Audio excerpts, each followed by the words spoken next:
The Philosopher Stone season will be the first season that we'll get in the HBO series, which will probably happen in like 18 months. Could be longer though, God knows. Maybe 20 months, maybe 2 years.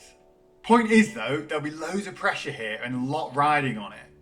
We'll be reintroduced to these characters again, but with new actors. To be honest, I bet there'll be a lot of unhappy fans, to say the least. So we've been told that this show will be very loyal to the books, right? I can believe they will do this, as this is the shortest book, so you could say that there's the least to get in there. And so it shouldn't really be too hard to keep it loyal to the book. Also, in my humble opinion, this book was the one where the least was missed out in the corresponding film. So now I want to look at 5 things from the Philosopher Stone book that weren't included in the film that we want to see in season 1 of the series. Take notes, HBO writers, I know you're definitely listening. Fun fact, right? None of the Harry Potter films actually end properly. As in, none of them, with the exception of one, end in the same way that the corresponding book ended, apart from the final book, but we are not talking about that. Nope. Wiped it from my memory. The Philosopher's Stone book ends with Harry on the platform at King's Cross Station where the Dursleys are waiting for him. Uncle Vernon actually meets Mrs. Weasley here. I mean, this is pretty minor, but if we're going to do a loyal to the books TV series, we may as well do it correctly. Yeah, I say we.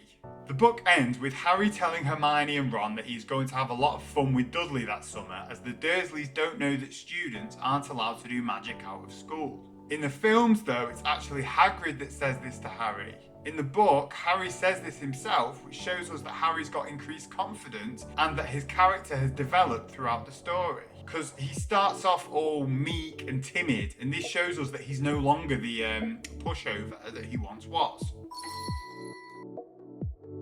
Harry and Malfoy's first meeting in the film is shown to be in Hogwarts, but in the book, they actually meet in Diagon Alley, when Harry is doing his school shopping with Hagrid.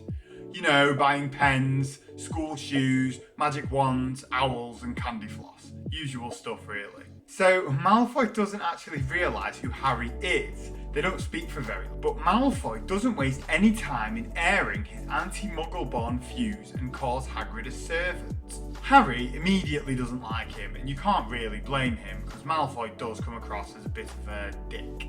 The second time they meet is then on the train when Malfoy and his bodyguards Crabbe and Goyle barge into Harry and Ron's compartment. It's at that point that he realises who Harry really is, and then he offers his allegiance to Harry and tells him that if he continues hanging around with riffraff like Ron and Hagrid, his words, not mine, he'll go down the same way as his parents. Harry says he doesn't really need Malfoy's help, which doesn't go down very well. Malfoy, Crabbe and Goyle then try to steal Harry and Ron's sweets. How dare they?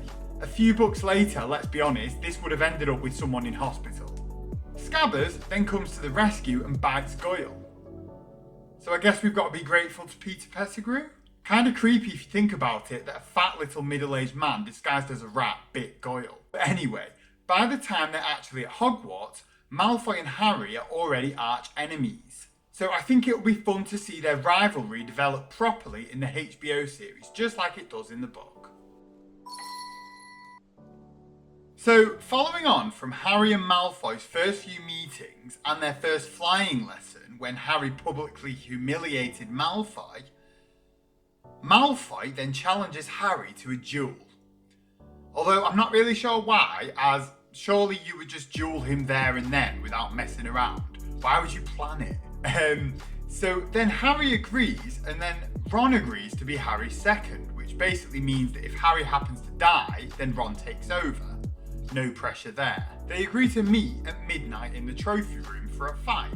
Hermione tries to stop them going as she's being her usual bossy self. Sorry, I love Hermione, but at this stage of the Philosopher's Stone book, she's being really annoying and interfering.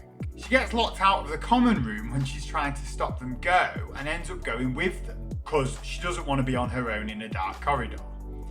Neville also goes along with them, as he of course forgets the password and can't get back in either. So they all go together to the trophy room, but it turns out that Malfoy isn't even there. So Malfoy actually never had any intention of turning up, and he was basically trying to get them caught by Filch and then expelled from the school. And imagine if they did get expelled. End of the Harry Potter story. Harry Potter goes to Muggle school and ends up becoming a hairdresser. Anyway, Filch does turn up, but the gang manage to escape him, and it is then that they end up on the 3rd floor corridor, which is where they see Fluffy, the insane 3-headed dog that Hagrid bought that of course Dumbledore and co. thought it would be a good idea to stand guard in the middle of a school. Sometimes Dumbledore's behaviour makes you think that he wanted people to die. In the film, we obviously do see Fluffy, but the midnight duel is missed out, along with Malfoy's plan to get them caught. So, in my opinion, this problem isn't unique to this book and film. None of the films do proper justice to Quidditch. The best sport on the planet, of course. Sorry, Dean, I know you prefer football. Imagine thinking that football is cooler than Quidditch, and West Ham as well, of all teams. But in the Philosopher Stone book, we get properly engrossed in the Quidditch season. In the film, though, we see the first match versus Slytherin, where Harry's broom is jinxed and he catches his first snitch in his mouth. Iconic moment. But what we don't see in the film is match 2 versus Hufflepuff, which, by the way, Snape referees. This will be a shock to anyone who's not read the books.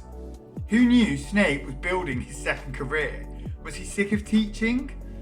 Did he spend his weekends going to refereeing courses before this? The impact of this is that Harry, Ron and Hermione are genuinely terrified at this point that the reason Snape wanted to referee was that he wanted an opportunity to kill Harry. Because if you remember, in the Philosopher's Stone, they are convinced that Snape is evil and wants to kill Harry and steal the stone. Obviously, the truth is that Snape was trying to save Harry from being jinxed again, but we don't know that at the time. I'm hoping that we will generally get way more Quidditch in the HBO series. It would be fun if they show us like league tables throughout the season so we can keep up with the latest standings throughout. Harry misses the final match as he's in the hospital wing at the time, and Slytherin then win the Quidditch Cup. Hagrid's cute little pet. Now, we do see Norbert in the film, but the full story is missed out.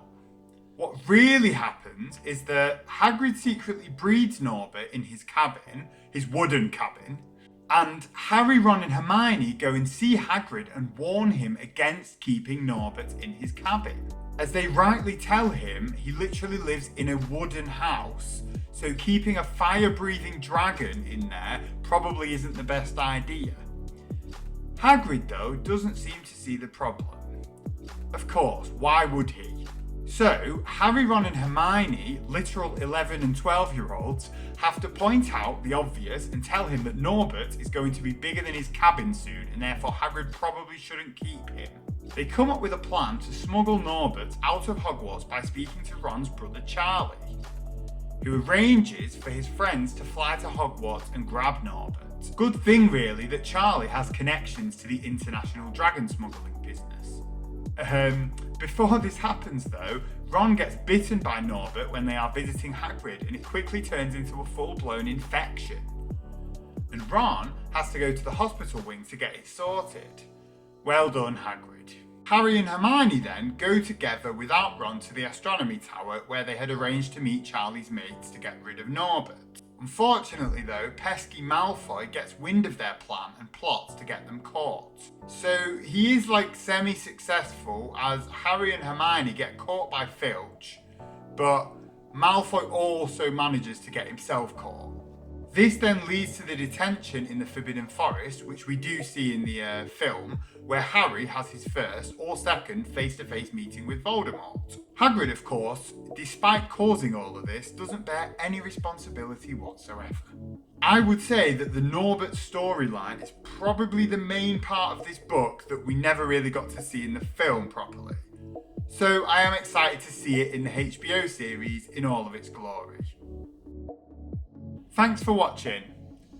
If I've missed anything from this video that was in the book and wasn't in the film, and you want to see in the first season of the HBO series, then let me know in the comments. If you like this video and want to see more, then give the video a like and subscribe to the channel.